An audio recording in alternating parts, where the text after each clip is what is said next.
Hello, everyone. My name is Matt Wiesenfeld. I am based in Toronto, Ontario, Canada.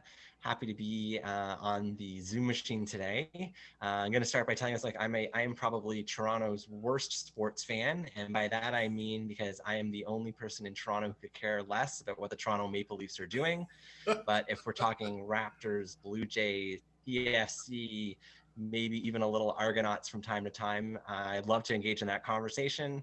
In case you're wondering why I am not so keen on the Maple Leafs, it's not necessarily an anti-hockey thing. It's probably mostly because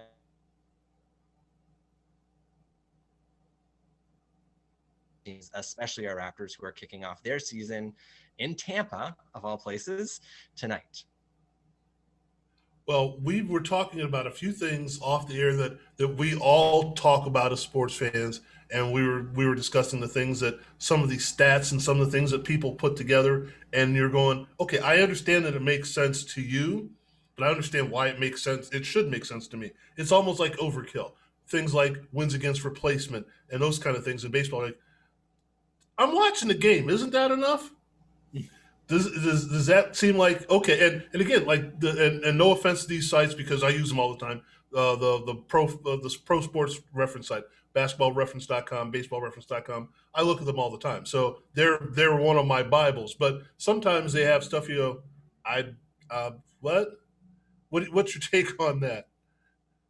Yeah, I use them all the time too. Like I do some writing for some websites on the side, and I think they're the great ways to get lots of information in one place. They're great, what's the word, like bet settlers. So you're like, who is that third baseman on the 1987 team? I can't quite remember his name. Right. But yeah, like the advanced metrics and baseball might be the worst because I think they just sort of dip their toe in that water faster. Is it used to be pretty obvious who was a good player and who was not a good player. So when you say wins above replacement, like that to my mind always says that someone's kind of average. But when you look at those metrics, some of those guys get elevated.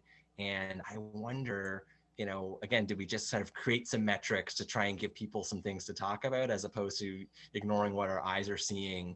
If people are hitting more home runs, batting for higher averages, getting on base more, we shouldn't necessarily need a metric that wraps it all together other than those ones that we've been using forever.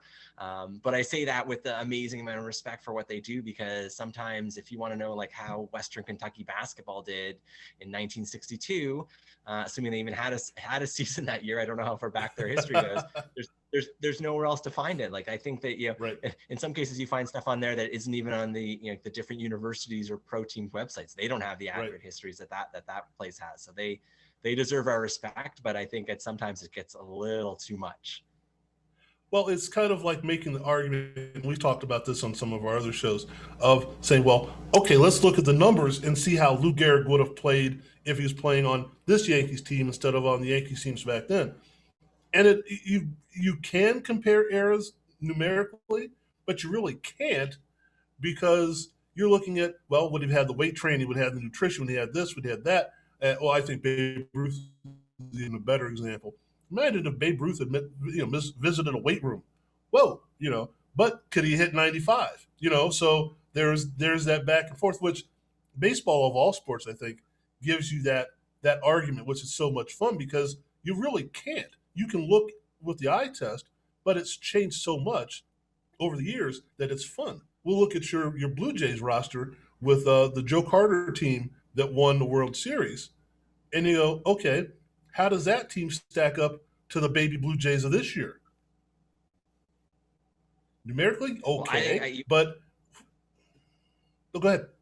the, the, sorry, because you mentioned Lou Gehrig, like I think he's a fascinating case on a bunch of levels. If for anyone who loves stats, take a look at the last few seasons of his career and put them in context that he was probably already suffering from ALS.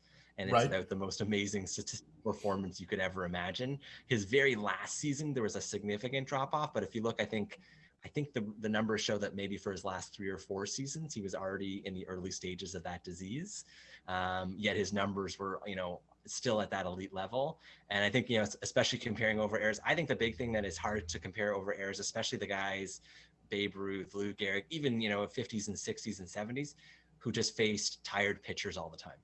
like Right. there were guys who never left the game. I'm not saying that those players weren't elite players, because I have a hunch they probably were, but the idea that, in the fifth, sixth, and eighth and ninth innings, they weren't facing someone who came in who was fresh through 97, with all the sports science and the training and so on and so forth.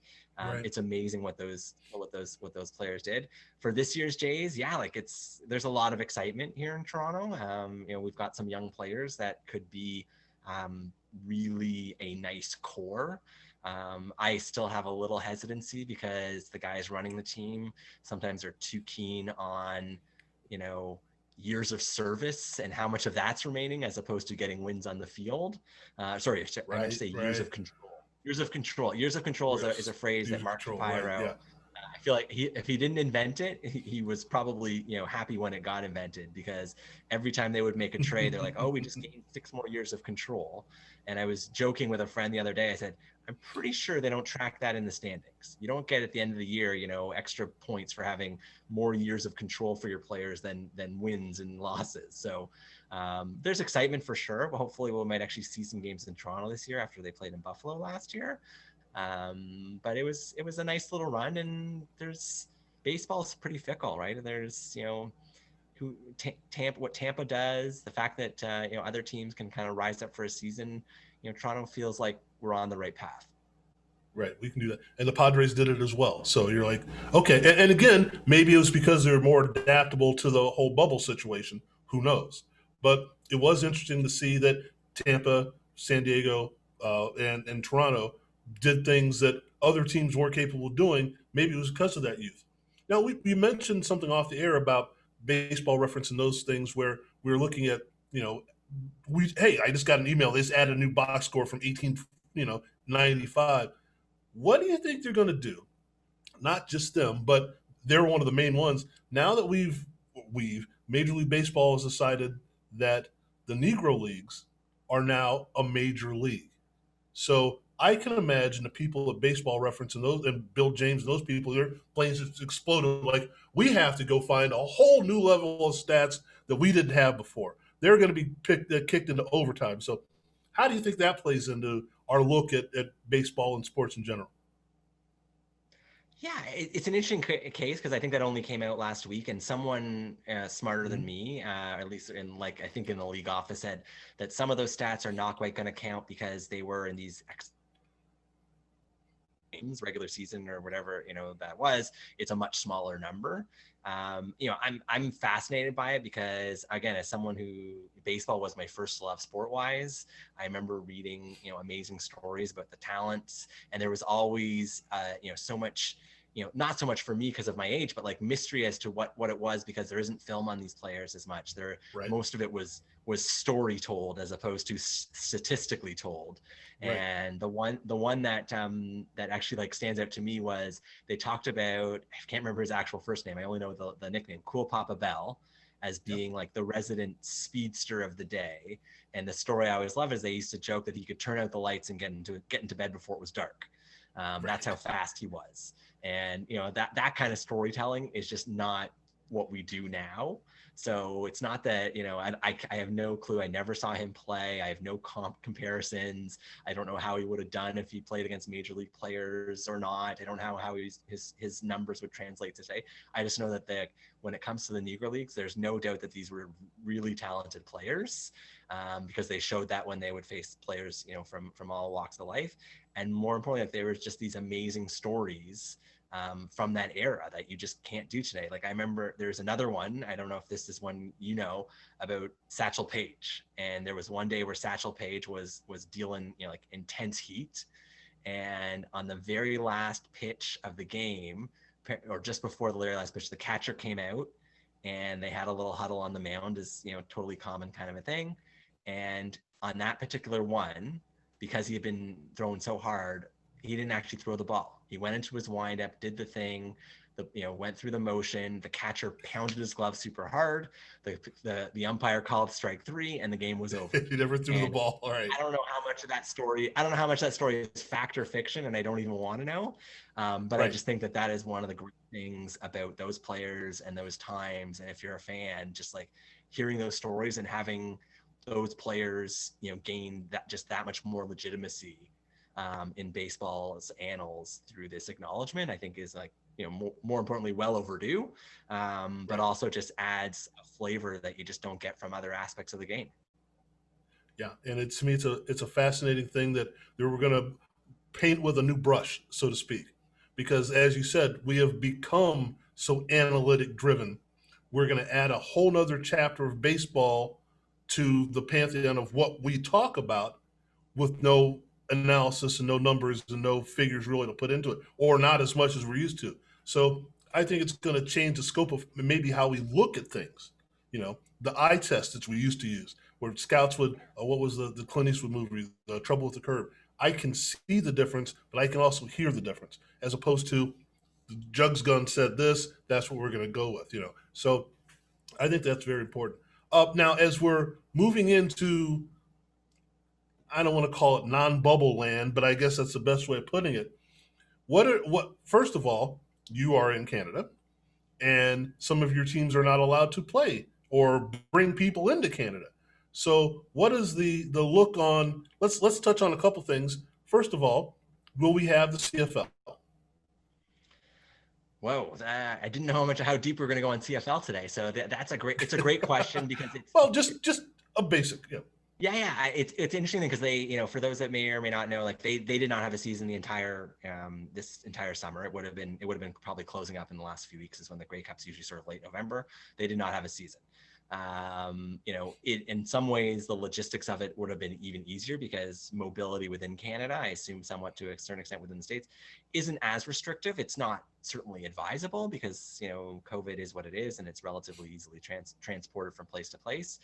I think more so than any of these leagues, like they have to have some form of a season next year.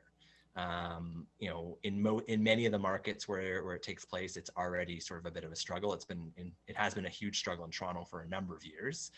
In Western Canada, it's much more popular, but I don't think they can go 2 full seasons, not because they're losing money, but I think that they're just going to lose the interest of the people that they need. They have a great television partner in TSN. I assume that relationship would go forward. So all their games are on TV. That's not really an issue, but they have to be played to be on TV. Suffice to say. And yeah, there's pockets where you can fill a CFL size stadium and people love the game and they enjoy it. I don't know, when you look at what other leagues have done, other than that, there's obviously an incremental cost to all the testing and that sort of thing. I was a little bit sort of curious to me why they didn't come up with some form of a either a bubble or a limited kind of season just to sort of keep it going. And I think long term, what are the impacts going to be? Who knows? If the league doesn't come back, then I think it'll be easy to attribute it to that. They don't compete with the NFL. They don't compete with, anything else. Okay, so let's look at now that we've and I understand that there's not a lot of information. But we're getting to that point. What are we looking at as far as in my mind, and I could be wrong about this, still defending champion Toronto Raptors? Because there's got to be an asterisk or something around this whole bubble thing. It's just my take on it. Not to say the Lakers didn't play well. I'm not saying that they didn't deserve to win, but it's a whole different thing. So what's the look on, first of all, the COVID and travel or whatever for the Raptors have to endure, and then the outlook on the season? Yeah, I think it's an interesting season because I watched the Lakers Clippers game last night, and 2 of the players that were part of our championship team and were on last year's team, Marc Gasol and pardon me, Serge Ibaka, both started in that game. Both are not with the team. I think that, both of those guys were contributors. Serge more than Gasol last year for certain. And also just in a general way, good guys that, we would have, I think at the right price you bring back. When it gets a little too costly, you got to look at alternatives. So I think that there was no love lost. But obviously, like any championship team, with every year, it sort of turns over a bit more. Last year's team was, for the most part the same team, with exception being Kawhi Leonard was out in LA. And that was a big exception, but the team was good. Like they had the second best record in the regular season. I think that Nick Nurse, not it's admittedly a local bias. I don't think he gets probably enough credit for being as good coach as he is. Not only, and he was with some of these players even before he was the head coach. I think people may not know that if you weren't in this market, that was they got rid of Casey, who was coming off the Coach of the Year award. They install Nurse as a first-year NBA coach, and all he does is win the title. And I'm pretty sure, I think it was official last year. I think he was the Coach of the Year last year. So in a short run, he's proved pretty handily that he can handle the job. And again, we see him all the time in this market. Great guy, fun guy. Has a great perspective, especially amidst pandemic and Black Lives Matter and all that sort of stuff. We're realizing like, hey, I'm just a basketball coach. I got a few thoughts on some other things, but I'm not going to tell people how to live their lives. I'm going to coach basketball and I'm going to encourage people to be better people. So let's do that. But I think the outlook for this season is kind of interesting because I to be as fans. And obviously the peak of that was winning the title. But this is a team that it'd be a shock if they didn't make the playoffs. To me, it would be a surprise if they weren't in the top 4 in the East. I think it's going to be really, really competitive. Obviously, Milwaukee looks great. Brooklyn looked amazing last night. Although I don't really think that team can play at that level for a long term, because I'm not sure that I say this with no insider knowledge. To me, the marriage of Kyrie and Durant just doesn't feel like a natural one. I think eventually they're going to either butt heads. And I also think there's a good chance that they combined, or at least each miss 20 games. And when you take one of those guys off the floor, it looks a lot different. But the Raptors have tons of continuity coming into this year. They brought in a couple of new bigs in Aaron Baines and Alex Len, both of whom seem like they can do a lot of the things that we have relied on Gasol and Ibaka for in the past. And it sounds cliche, but they have Lowry and Van Vliet, those guys are winners, and in the case of Lowry, his NBA evolution has been interesting. But when it comes to regular season, they lay it on the line. So when it comes to the playoffs, they even more lay it on the line to do what needs to get done. Love the rookie, love Malachi Flynn. He looks like he is just going to be a really nice fit. I don't know, given those other two players, I'm not sure how much of a contribution he'll be allowed to make, because I just don't think there's going to be a ton of minutes for him. But I think he's going to be productive. Guys like OG Anunoby and Pascal Siakam are still on their upward trend. So Pascal broke out a little bit last year. Wasn't as much of a surprise for us here in Toronto because we've been seeing it a bit more. And OG, if you listen to the pundits, then I'm thinking broad, most people think he's an all defense caliber player, or all NBA defense caliber player. And I think they're going to be there. I don't think there's a better coach in the East. I think that, obviously there are teams that have lots of talented players. But as far as consistency goes, nobody can beat the Raptors. And they also have proven that they can take down Milwaukee and Giannis. They've done it before. They can, play really hard against Boston, who I think is maybe the greatest threat. Philly doesn't scare me, even though they've, retooled their team. Miami, no, I say this with respect, they did a great job in the playoffs. I don't think anybody saw them as being, the Eastern Finals representative in the finals. And I don't think that anyone would really pick them to do it again. So I think it's going to be wide open. I think that, Raptors, maybe they don't win the East this year. I think it's going to be hard to measure. It can't help the fact that they're starting the season playing out of Tampa and not having a home base. One thing that is, if you watch any of the Raptors playoffs games, from the title run and even before, we have an amazing fan support for that team. The games are all sold out. They put 5 to almost 10,000 people outside the stadium. Which obviously no team is going to get the benefit of this year, but I think for some teams it means more than others. Well, the one thing I've noticed, and correct me if I'm wrong, this may be the organization, and maybe the Heat are in that vein, that understands who they are and who they want to be more so than anyone else in the NBA.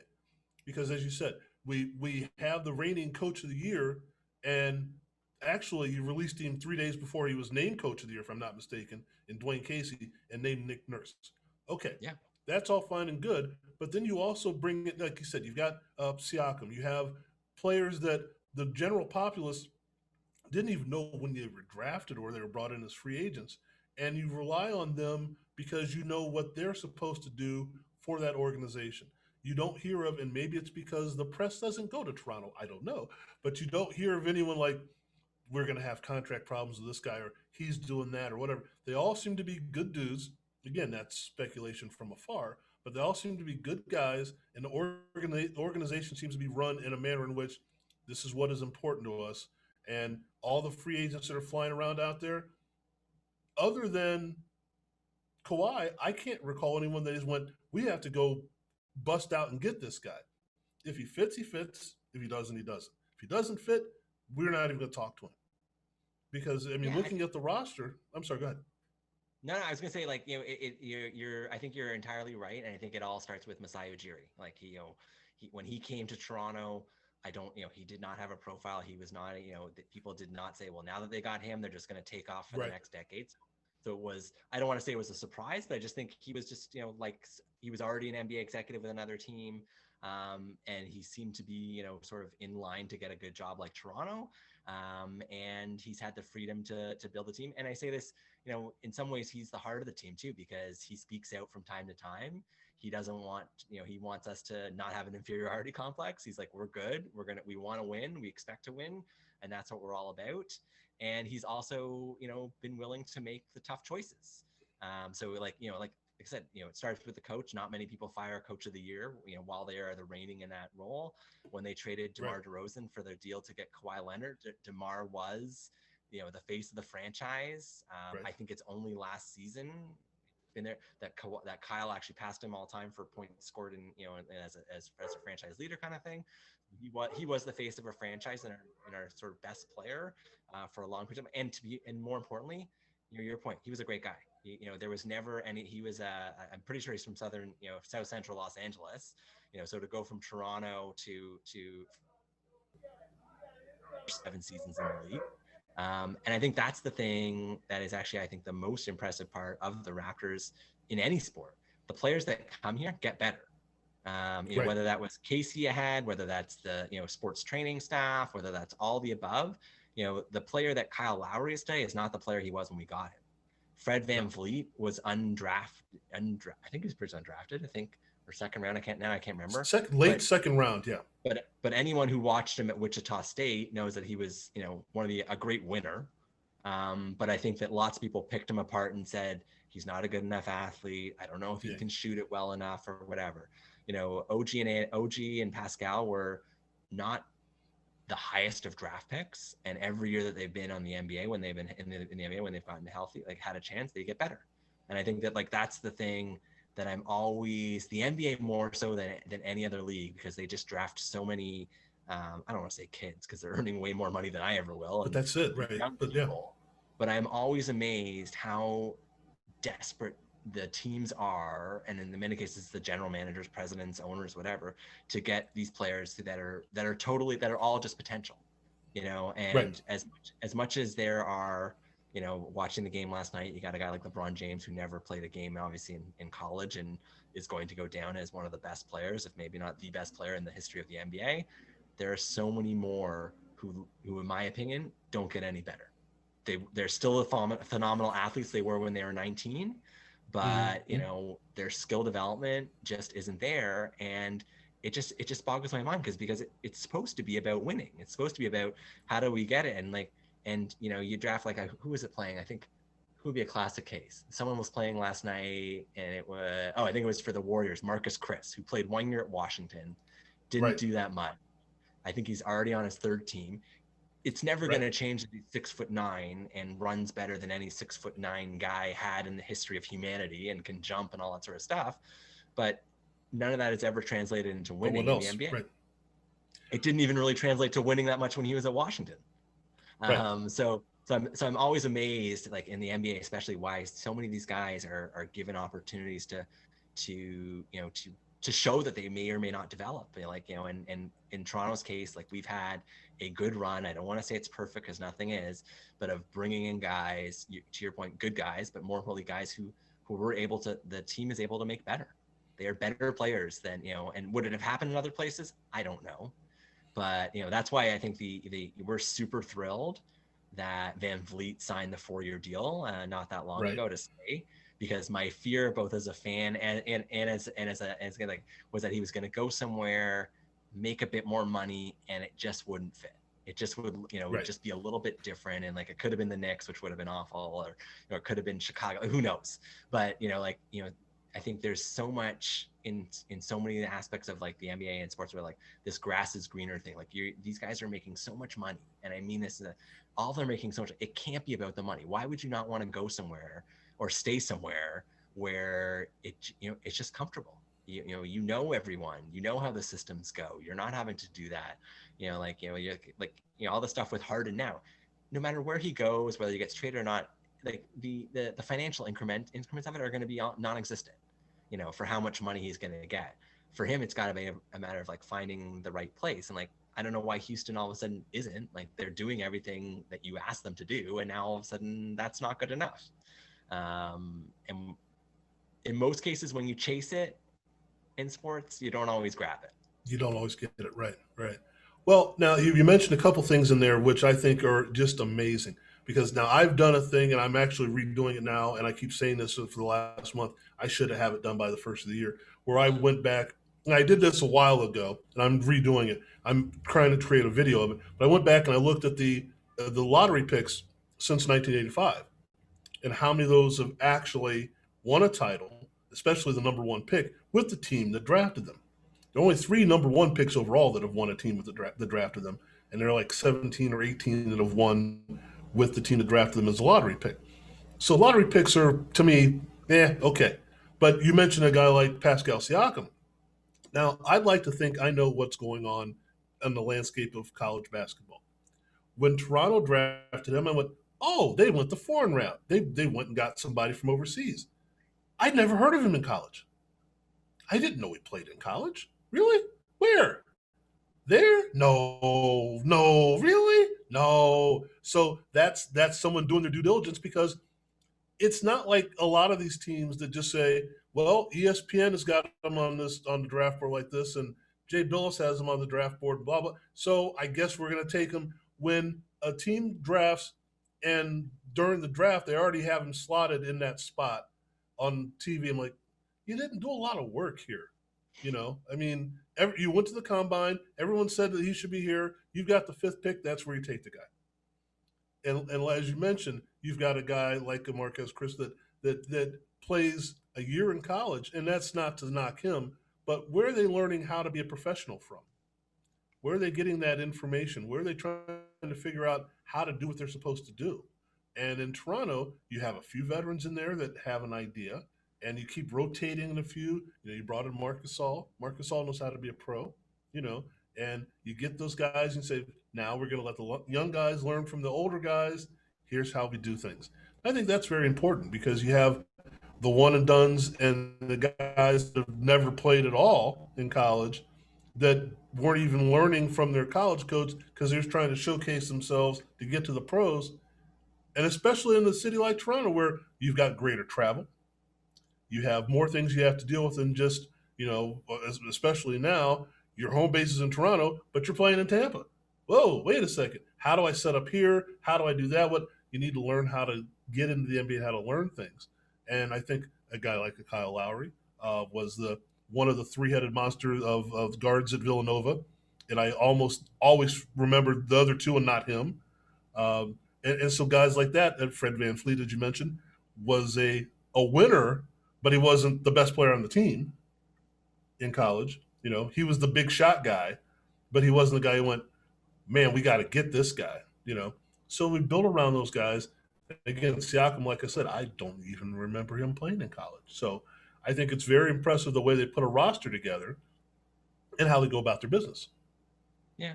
It's I think the NBA draft, like so many things, is like a definite exercise in groupthink. Once you get into the group, or you're in that group of players that are being considered, and I'll admit, like, as much as I love the player now, there was certainly us in Toronto that were scratching our heads a little bit, because I forget now whether he played at New Mexico or New Mexico State. I just can't remember. I think it was New Mexico State. New Mexico State, right. And not UCLA, not Duke, not Kentucky, obviously. But I will say, in the defense of the pick, both at the moment and obviously longer term, he produced. Right. Oh I yeah. think he averaged 23 and 10, that last year. Obviously 6'9" or 6'10" and a great athlete. This year was interesting, looking at the NBA draft, the two things, related to the Raptors and one thing not. Like, the guy they drafted, Malachi Flynn, is like the most Kyle Lowry-esque, Fred VanVleet-esque Yes. player that they could find. Exactly. He's Right. he's a wing guard. He probably doesn't have the best athletic measurables. He, as his last year at San Diego State, they were a really great team. He was defensive player of the year in the conference. He was, he played at Washington State, so he has a higher athletic profile than maybe people realize. And I don't think they drafted him. It was before they re-signed Fred. I don't think they drafted that thinking they weren't going to sign or whatever. It was just like, we know these kind of players, how to get the most out of them, and this is the guy Right. who we think fits that mold. The other thing that jumped out at me in the draft was, I think I'm hoping to name it, the guy Chicago drafted, Patrick Williams. So Patrick Williams is, again, I hope winds up being a great player. He has some nice highlights. He didn't even average double figures at Florida State, which Right. admittedly, if you know that program, is tough to do. They tend to Right. really, even out the playing time, they don't play with giving one guy a lot of the shots. But there have been so many guys who have been drafted, just based on that athletic potential. Whereas guys who were the leading scorers on their teams and still were pretty good athletes at the same time too, don't get a shot. Who I think another great case is like Marvin Williams at North Carolina. I think he was the That's second exactly where I was going overall to go. Right. second overall pick, and I think he's been in the NBA 12, 15 years. Like, he's had a nice career and made a lot of money, but he's never lived up to the athletic potential or the expectation of being the second overall pick in a draft. And I don't have the draft in front of me, but it astounds me how, once you get into this, this small group of players and turn out to be kind of something interesting, but also was coming into the league with, massive issues. The guy, LaMelo Ball, was playing in Australia, so how much you saw or didn't see of him was kind of an interesting thing.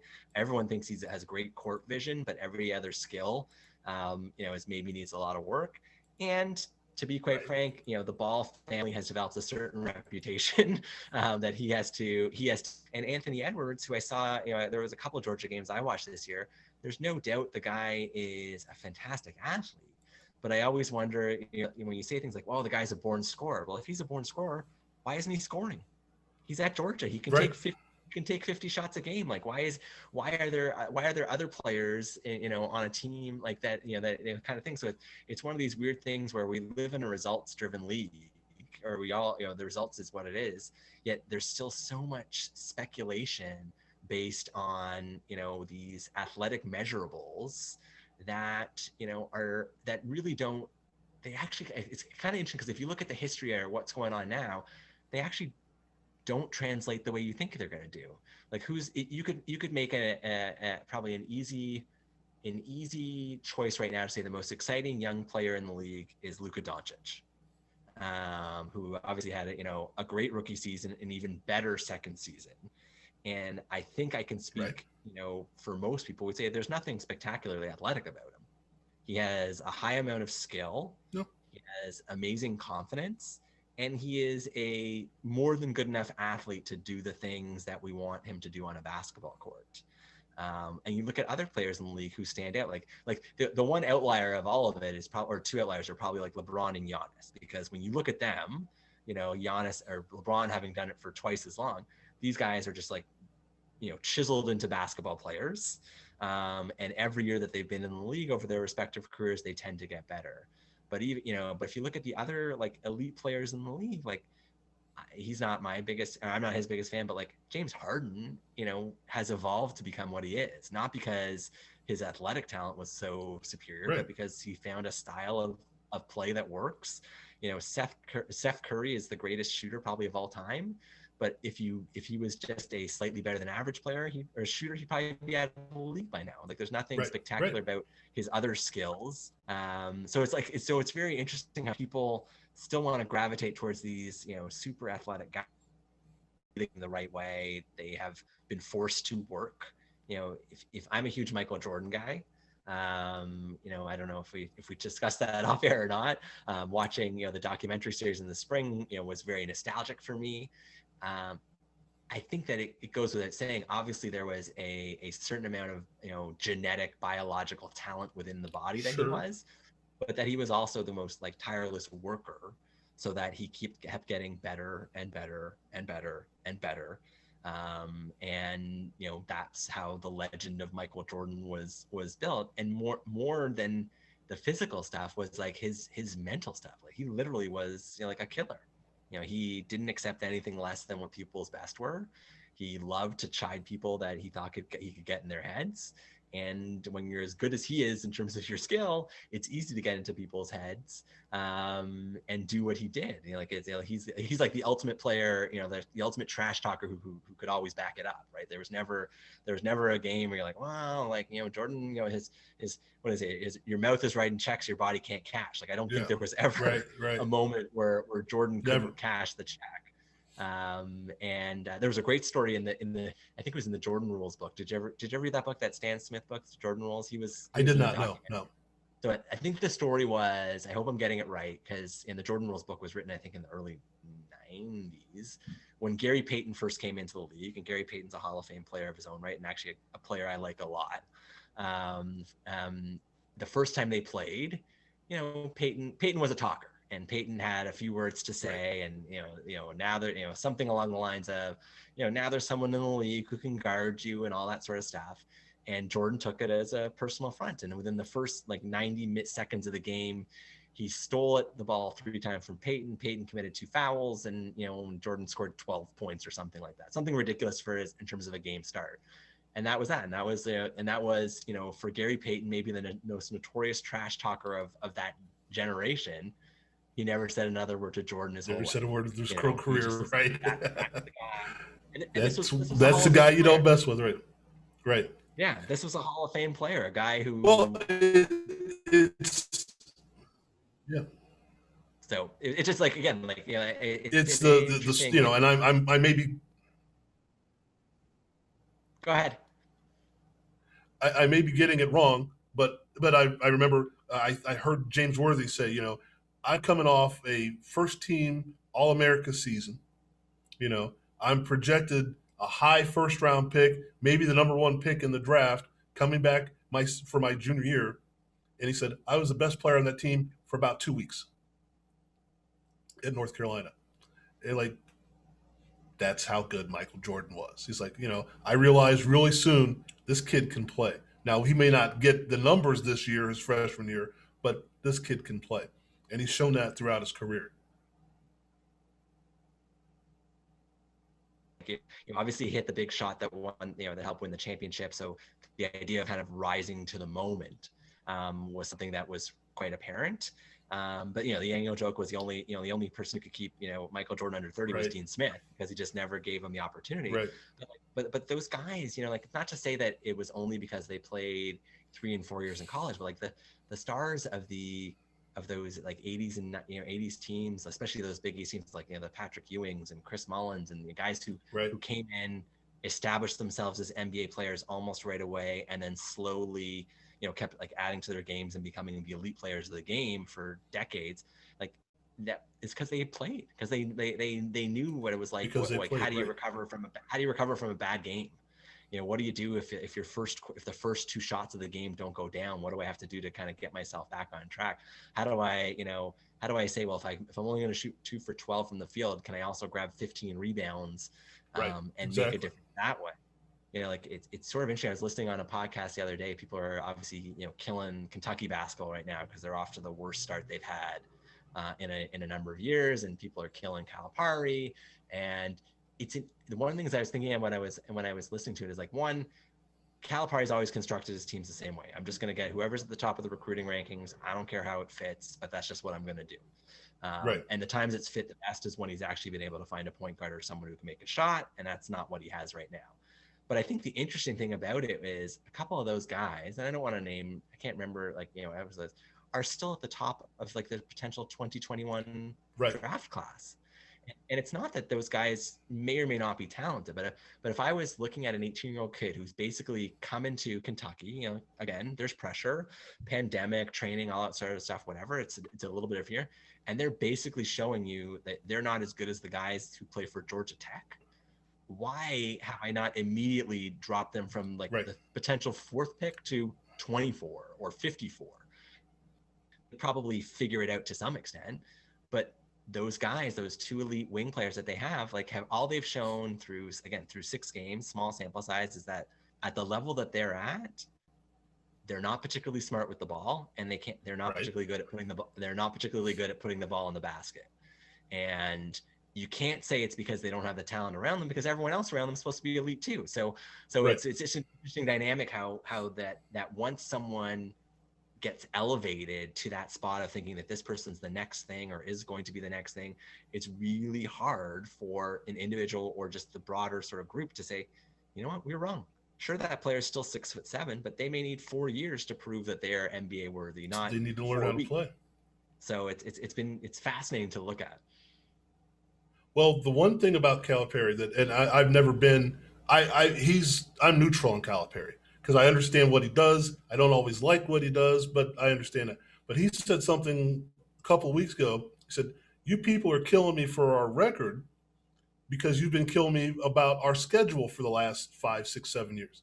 Well, I beefed up the schedule, and this is why I don't beef up the schedule, because we're not that good right now. And most seasons, we're not that good right now. But we've been beating on people that we're supposed to beat. It's called the preseason. But you decided we had to go play this team and this team and this team, and guess what? Right now they're better than us. So I give him credit for saying that. It's not a cop-out. It's a reason, and it makes sense. But the thing that I found was funny, here in Las Vegas they had, and I think they had it, and I'm going to forget the name of it. It was in Cleveland this year. It was Kentucky, North Carolina, UCLA, and Ohio State. So being an Ohio State guy, I went to watch it last year here in Vegas. And I'm on the other side of the aisle from Vlade Divac and Peja Stojakovic, who were the brain trust at that point for the Sacramento Kings. And Kentucky's playing, and I think they were playing Carolina, if I'm not mistaken. I forget who played whom at that point. And they're, I guess, scouting the game. And at some point in the middle of the second quarter, they just went, or the middle of the first half, they went, "Oh, jeez." You could see the visible and went, "I can't believe we have to make a choice between these guys." And it's not that they weren't athletes, but the look on their face, and watching the game, they don't know how to play the game. They don't know how to play. And part of what, and we've talked about this on several other shows, is that you get to the point where you are the talent, but you haven't learned how to play. I'm not going to knock the AAU thing. I'm not, but I'm not a fan of it because that's the showcase for the summer. And you a lot of guys, they'd rather play their AAU games and they get scouted and recruited from those games than they do from their normal high school games when they're around a coach that's trying to coach them for an entire year, not to coach them to get through this tournament or through this weekend or whatever. And so they don't really seem to learn how to play the game more so than just how to showcase their abilities. And again, these guys can run better, jump better, dribble better, shoot better, dunk, all the stuff that they couldn't do back in the 60s. But my question to someone the other day was, if that's the case, then how come the scoring hasn't just gone crazy? Because we know they don't play defense the way they used to.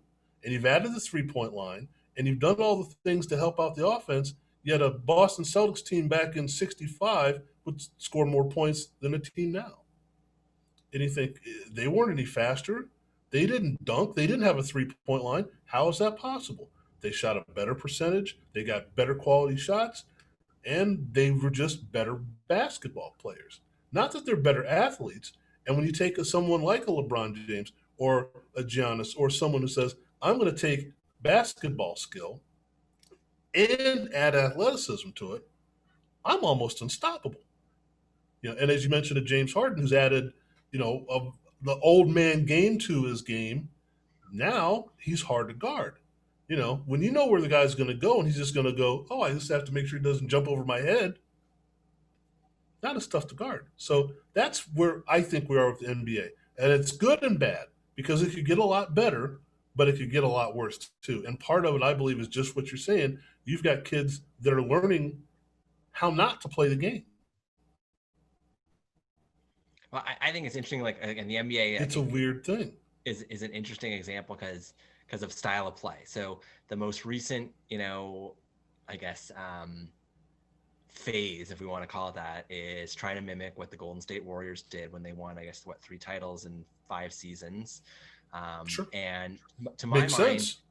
Yeah, mimicking the successful teams has been a strategy in basically all sports since the beginning of time.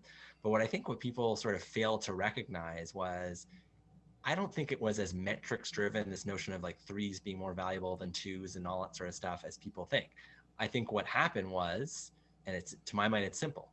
If you have a team with Seth Curry and Klay Thompson at the height of their powers, why would you tell them to not shoot it from as far away from the basket as possible to get the most points possible?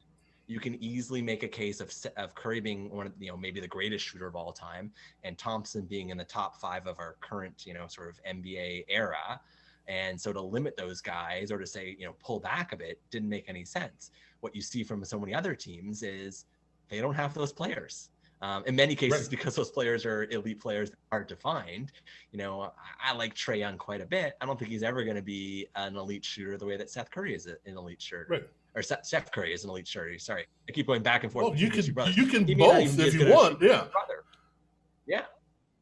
And we had Dell here in Toronto when he was a younger man in his career. But the idea of taking your talent and maximizing it, was always what you did. So like if you go back to the 90s Knicks, whether you can argue with how that roster was constructed, but when you have Charles Oakley and Ewing and Anthony Mason, big physical guys, of course you should play a physical game. Might not be pretty, might not be what other teams can or should do, but that's the way you should play. And if you want better players, you can get the better players. But the idea that every team should just take more threes because that's what the analytics say is the more efficient way to do it. We struggle with it in Toronto. As much success as we've had, DeMar DeRozan is one of the best, maybe the best mid-range player in the NBA. But when you ask him to take 2 steps back and there's a line in front of him, he struggles with that 3-point shot. So as much as we loved him, and we, and he was scoring in the low to mid 20s, with consistency. But we were saying to ourselves, as so many teams have, our next evolution is to get, more threes up, get more in the hoop, hopefully, and win. And it can't work for everyone because Steph Curry and Klay Thompson, most guys don't even have one player at that caliber. And in their case, they not only had 2 players at that caliber, but they were also guys that could play the game. You can say what you want about some of the other elite shooters, the Kyle Korvers of NBA history, and he's an amazing example of it. But you can't play him 38 minutes a game because he just can't sustain that level of shooting, and everything else about his game puts you at a disadvantage. So it's an interesting dynamic where everyone feels like they need to play this way. And what do they wind up doing? Again, going back, they're drafting all sorts of guys who even in college proved that they were shooters to begin with. Yeah, they don't make free throws. They didn't make threes. Well, but the form looks good. Okay, but there's guys whose form looks good and actually put the ball in the basket, which is why, I think, what's his name? It's been nice to see that they found a role for a guy like Doug McDermott. So here was a guy who was an excellent college player, could really shoot, played for his dad, played at Creighton, all that good stuff. And he's found a role in the NBA. Is he a star in the NBA? No, but it would have been kind of, a bit of almost not a shame for him as a person, but a shame for sort of the game that, you can show that these guys, can be really, really great college players, and that there wouldn't be a place for them in the NBA too. Because otherwise you might as well just blind pick who, just list the guys who we need. Someone who's 7'1". Okay. Just don't even look at the tape. Just pick someone who's listed 7'1", and we need another guy to fill a 6'7" spot. And there's always been those guys who sort of transcend that. I think of a generation before that, like Wally Zerbiak way back when. when he played at Miami, like here was a guy who was just like did everything on the court. I feel like now, for all the production that he had and he led them to some big wins at Miami, he wouldn't even get a sniff because he just wouldn't be athletic enough to begin with. And he'd have to, probably go and play in Hungary for 3 seasons and make 89% of his 3-pointers, and hopefully to come back. Get seen, right? The skill part matters. Like, yeah, the skill part was, because I think also like what is interesting going back to the Raptors, and I talked about skill development. Like, there are coaches out there who don't have that track record. Like Ty Lue is coaching the Clippers now, and they looked pretty darn good last night in the opener. But his biggest claim to fame is he got to coach LeBron James. Like, and with due respect to him, he may be a wonderful coach. But beyond that, like, I'm not sure what he's proven. And I know people like to say, well, Phil Jackson's maybe the greatest coach of all time. And that may be true. Although the thing I like to say about Phil, and it's getting back to my Bulls days, is that the one thing I think you can say about Phil Jackson is if you give him the best talent, he always wins. So whether it's those Chicago teams or those LA teams, I'm not sure if he can take a bunch of, ragtag bad news bears kind of a thing and turn those guys into a champion. But if you say, hey, Phil, we gave you as good or better talent than anyone else, than any other team in the league, go do it. It feels automatic. Like he win, with when he's got the horses, he wins. And there's certain coaches that can't coach talent. Listen, there are certain coaches that can't coach talent. And I'm not knocking him. One of my favorite coaches, Gary Williams, when he was at American, and then I think went to BC at that point, and then we went to Ohio State. Ohio State was bereft of talent at that point, of really named talent. And he put together some great teams. Then he started getting to recruiting better, and they didn't really pan out. Then he goes to Maryland and, gets better, but the Maryland teams that won they weren't the best talented teams that he had. So, there's certain teams, certain people, it's like, give me some guys that are average and we'll go from there and we'll make it work. And, it's a weird way of looking at things. I had the pleasure of talking to Ricky Pierce this morning, former great shooting guard with the Bucks and with the Seattle Supersonics. Sure. And kind of that same thing you're talking about, DeMar DeRozan. Yeah. But he didn't shoot threes. You're calling him one of the best shooters of his generation. He didn't shoot a lot of threes, because he knew what he could do and he did it well. So that was fun. It was a fun conversation. Great guy. But it was, I learned how to shoot and I parlayed that into a career. But also, if you call me just a shooter, I'm not happy about that. I was a basketball player. I wasn't one-dimensional. That may have been a skill that everyone noticed, but I was a basketball player. Now you've got guys that are just, that's it. Like you said, plug in a shooter, boom, go stand in the corner, jack up threes, go sit down, And you mentioned something, and we'll get out of this in a minute, but you mentioned something about skill level and development and usage. And we'll use the big three: football, basketball, baseball. All right, basketball. You've got guys that just do certain things as specialists, and we don't play them the way they should be played, or we don't defend them the way they should be played. And we just do what we have to do because that's what we do. Baseball, we're talking about analytics, the same thing we're talking about basketball. How many times you've seen a left-handed batter come up, the shift is up, and third base is wide open, and you go, can't you're now a professional baseball player and you can't hit the ball to the opposite field? How is that possible? You don't know how to bunt? I would think analytics would tell you a base runner is more important than an out. I don't know. That's just what I see. And yet here you are hitting a screaming one-hopper to the fifth guy on the right-hand side of the field because they've got to play perfectly. It's like, well, I hit it hard. Yeah, but there's 6 guys over there. Why didn't you hit it over there where there's nobody? You could have bunted, got on base. If they want to shift again, you steal third, it seems obvious to me. And then you see them do that in the playoffs and you go, well, why didn't everyone else think of that? And football, this is the one that I love, is you've got a guy that can run a 4.35 and can't catch the ball. How are you a wide receiver if you can't catch the ball? Isn't that the first thing about being a wide receiver, is being able to catch the ball? We have guys in the league that they named the Biletnikoff Award after a guy that couldn't run a 4.7. Yet, and Stickham didn't hurt, but yet he can catch the ball. That's what you do. If the guy's open, doesn't matter how open you are. we would play some pickup ball when I was in college, and our roommate, which we didn't know when he became a roommate, was beyond fast. Couldn't run in a straight line, but he was really fast. And we said, okay, just go deep. And he went, and he flew past everybody. And we had a quarterback that had a great arm. Great pass. The guy looks up, hits him right in the back of the head. He falls on his face. 30 yards down the field. It's like, what happened?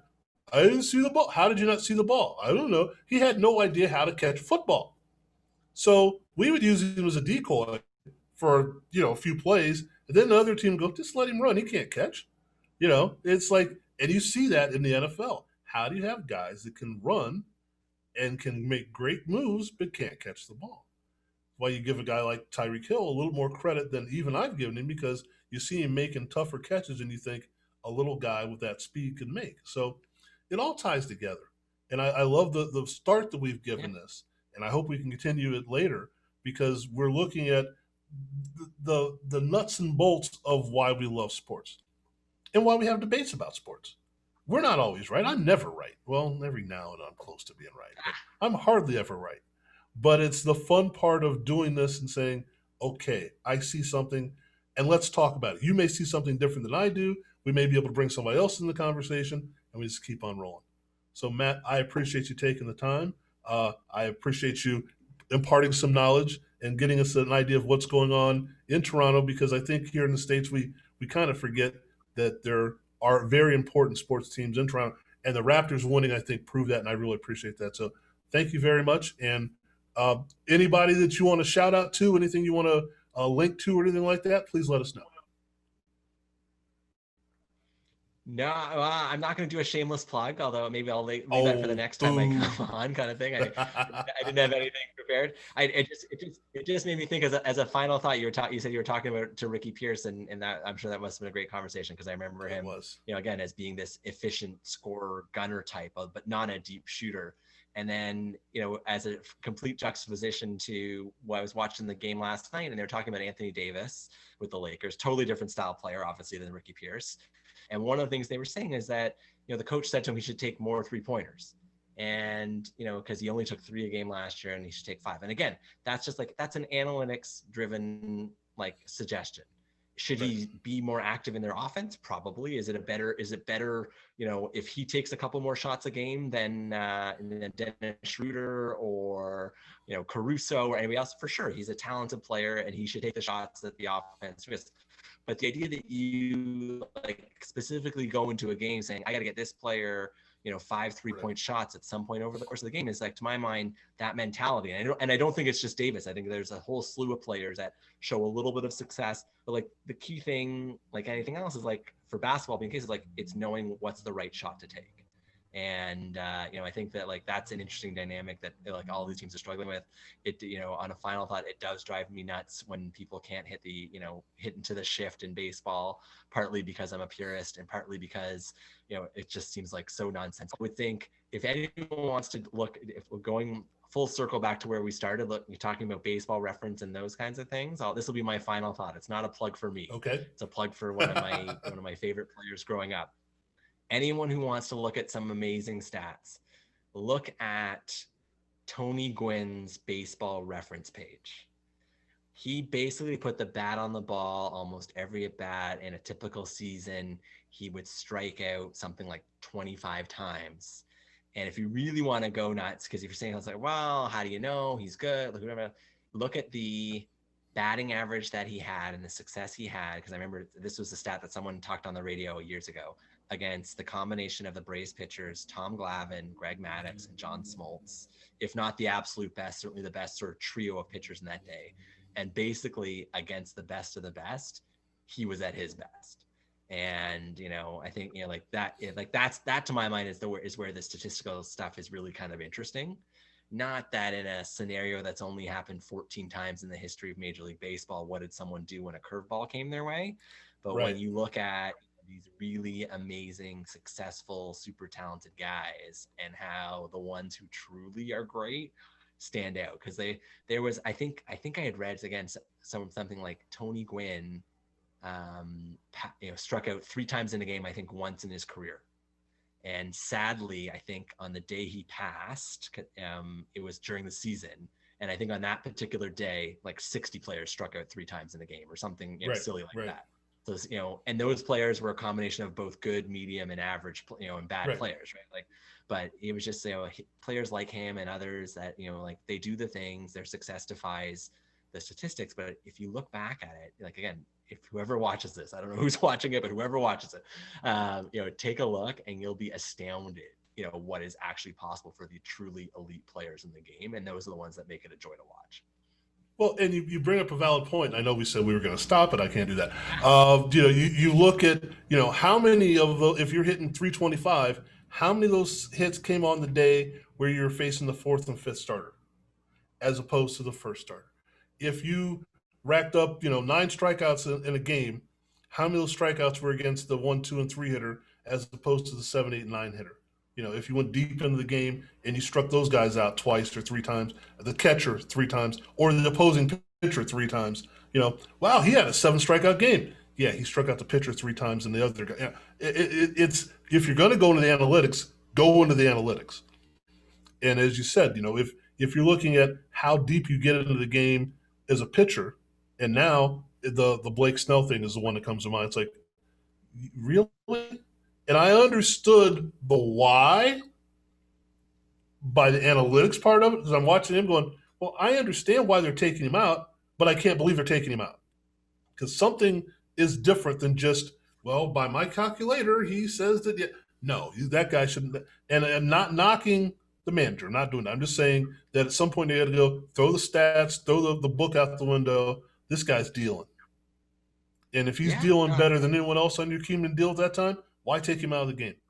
It's probably the greatest, most recent example, at least in all the major sports, of where it very much seemed like a data-driven move, and it couldn't have blown up any worse. So obviously it draws a lot of criticism.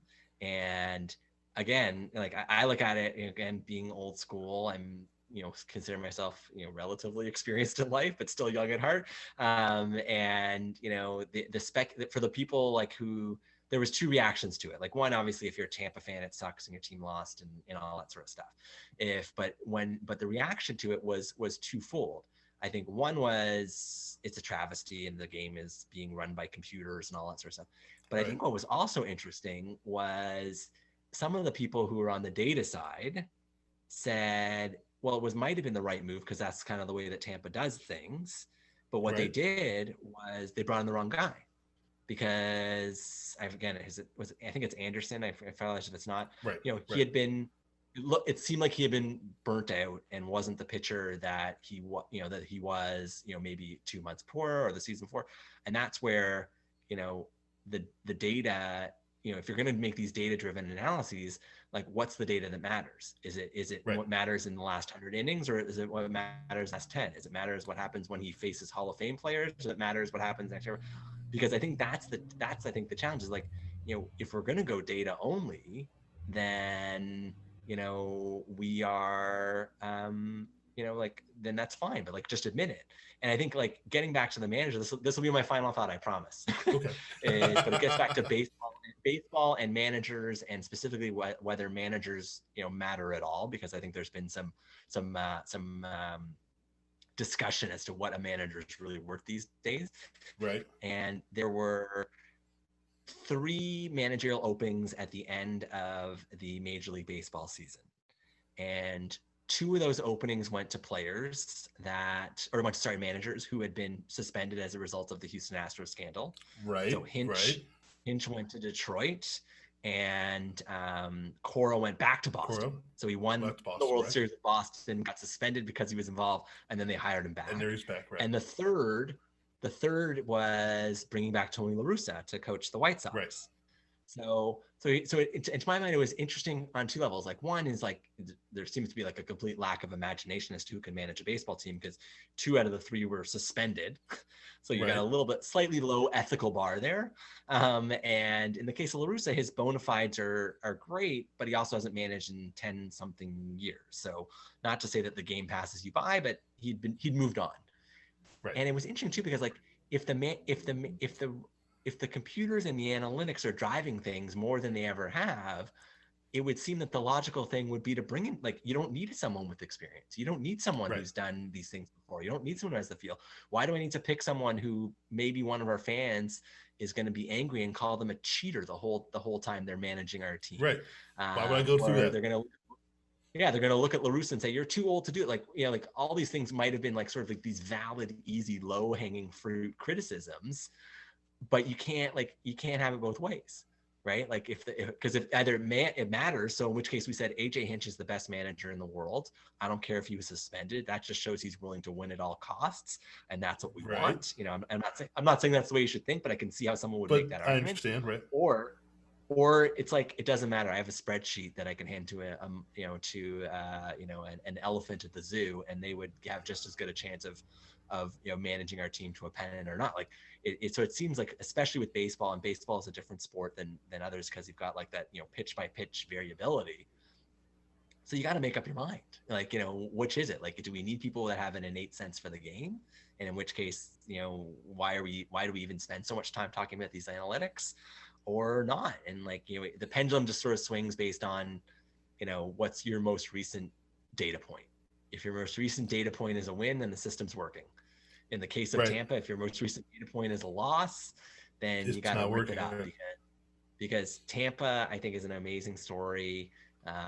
For what they're able to do with the amount of money they spend on pure talent. It's pretty astounding, and embarrassing to other teams that spend 2, 3, and 5 times as much, right? Like the fact that they beat the Dodgers was just, that's great. Yeah.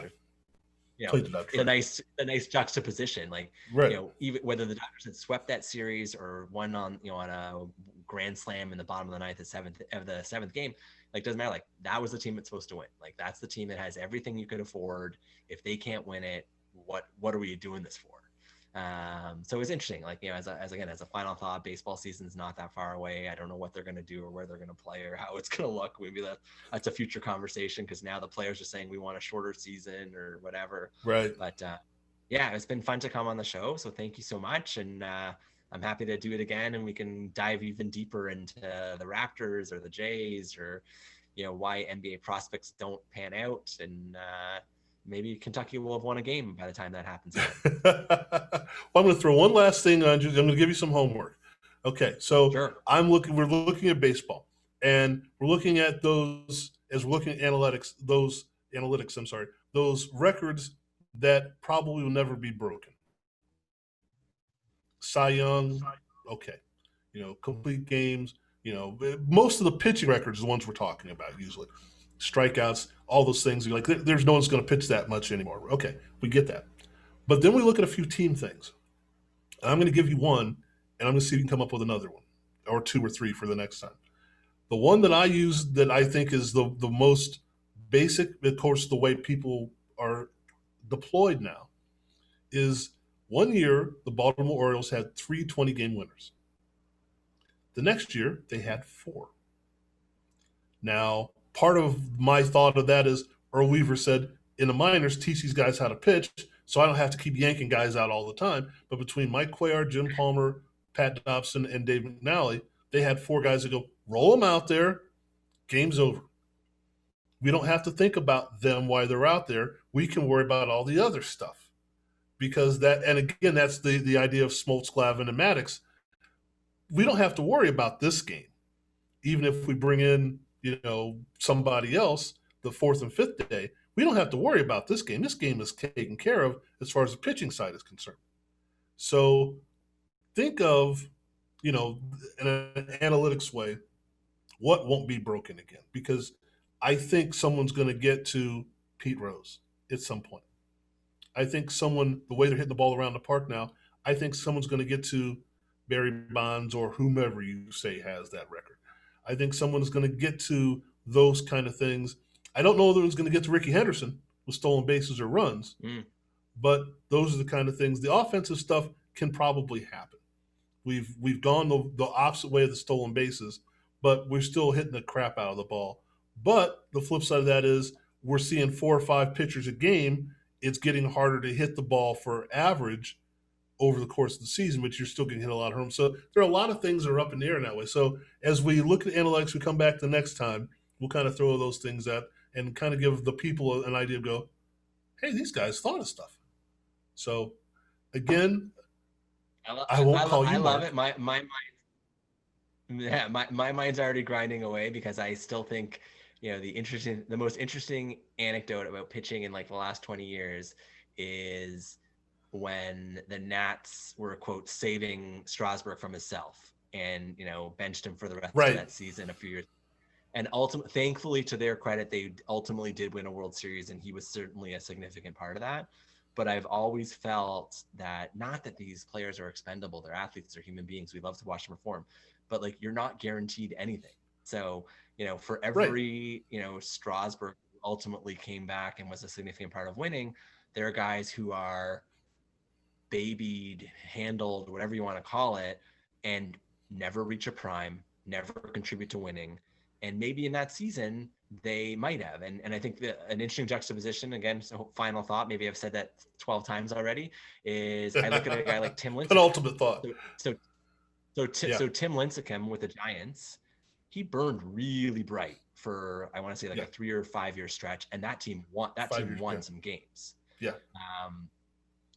But it was clear after a while that his, relatively sort of slight frame wasn't made for a 25-year major league career. So even though he had some singular seasons in there that were awesome and he was a treat to watch and those teams won, they should, I hope they have, and I hope he has too. Like, not that I know Tim Lincecum at all. Like, I hope he has no regrets for wishing like, someone had pulled back a little bit, because for a time there, you were maybe the best pitcher going and your team won some World Series, and that's what it's supposed to be about. It's not supposed to be, well, we narrowly missed, be super healthy for next year, like like that kind of stuff. And I think that like, I don't want anyone to get hurt. I don't want anyone to have like these long-term concussion issues that you hear about in the NFL and those kinds of things. But if that's your job, if your job is to pitch or hit or run or throw or shoot or whatever it is, this idea, like, you don't get promised another time when it's all going to kind of come together. And I think that, like, we seem to have lost that mentality. And the Jays, again, full circle, have a guy like that in Nate Pearson. This guy's got a killer, saved and saved and saved, and the team never won enough to get there. So it's an interesting dynamic that we've got, this notion of, like, current result versus potential future. And it lets people off the hook, like that years of control thing. Oh, we're in such great position for the 2027 free agent market. Yeesh, like, yeah, well, you're not going to be around that long, right? Well, if the pandemic has taught us anything, is like, who knows how it's going to go, right? Like, the Dodgers won the World Series, and that wouldn't have been a shock even in a normal non-pandemic year, because that team was building and has been for a while. But maybe the Rays win, and it's because it's a pandemic year and because what they do works better under odd circumstances. Like, doesn't change the fact that they would have been the winners and everybody else wouldn't have been. So it's just interesting how people want to get this, like, the whole notion of everything being optimized every single day and shot and inning. Like, it can't be. Like, the schedule comes out and you're not always going to feel healthy for the day. Well, you look at a Tim Hudson or a Matt Cain or someone who, like you said, burn bright and then, But then you look at someone saying, I'll go back to an old Blue Jay, a Dave Stewart, who didn't find it early and didn't find it until he got to the A's and all. I mean, hey, you don't know when you figure it out, if you figure it out, how you're going to, a Frank Viola, it was like, well, how long is this guy going to pitch? Well, when he's done, he's done. Okay, well, he doesn't run heat. It doesn't matter. When he's done, boom. One day you're good, the next day you're not. Wow, how did that work out? That's how it works out. Yeah. So like you said, you learn how to do what you're supposed to do. Be as careful as you can, but understand. Well, this is the problem, I think, with on both sides of it, the long deals. The 7-year, $274 million contract, or let's lose the Albert Pujols contract for an example. I think that's the worst example right there. You paid him for what he did, which is fantastic. But now you're paying him for what he's not going to do. It works out for Albert Pujols because he got rewarded for what he did. That's cool. But now he's being rewarded for something. He's never going to reach that level. And you understood that when you signed him to that deal. If we get 3 years out of this 10 years, we're good, which I can't understand that mentality. But if that's what the market is, that's what the market is, you know. And there's always the example, we'll leave it on this one, Bobby Bonilla Day, as we like to call it, Mm-hmm. where you go, yeah, well, okay, you signed him for that and you rolled it over for 20, he's still getting paid. He's still getting paid. So you don't know the right way or the wrong way. You try another way and see if you make it work. Well, we're going to defer his payments out for 25 years. You're going to what? Yeah, that seemed to make sense to us. Oh, okay. We're going to pay Albert Pujols until he's 41, knowing probably full well that he's not going to be able to put up those numbers until he's 41, but we're at least going to get numbers until then. Just sign the contract for when you think he's going to be able to play. Well, we won't be able to get him then. Then don't get him. You know, and I blame the agents and the owners for overextending. But then again, if you don't, then you have collusion. So it's a fun way of looking at things. Yeah, well, and at least the only thing you could say, like the obvious comparison between Albert Pujols and Bonilla is like at least Pujols is a Hall of Famer, and at the very least he proved it for he proved for a decade that he could do it. And I used to be a Pirates fan in the day because I was a big Andy Van Slyke guy, but like Bonilla's prime, whatever you want to call it, that was a little bit below what Albert Pujols' prime was, just a little bit. And Albert Pujols is still producing. He's just not producing at that level. Bobby Bonilla is producing at the racetrack, you know. And so I ran into him once, like 20 years ago, at a crap table at Caesar's Palace, and it seemed like a really nice guy. But he's betting money that I went, what color chip is that? You know, I mean, he was having a great time. I think he was with, I want to say he was with the Cardinals at that time, and it was after they got eliminated from the playoffs. And he was there just having a great time. Like, wow, this guy really knows. And he was talking about going to Pebble Beach to play golf the next day. Like, and I'm betting $5 chips. Okay. Yeah. Well, right. Why would you not be happy if you're Bobby Bonilla, right? But again, and that's not to knock him. If that's the deal they gave him, they offered him, he took it. That's on them, not on him. So, well, we seem to, the internet gremlins seem to be stacking up on us now. So we're gonna say arrivederci. I know that's not Canadian, but I'll try it anyway. And we'll go again. Matt, it's been a great time. I hope that you enjoyed yourself. I hope that we've made it so you understand what we're trying to do and the style that we're trying to achieve here. So we'll hook up and we'll try it again later.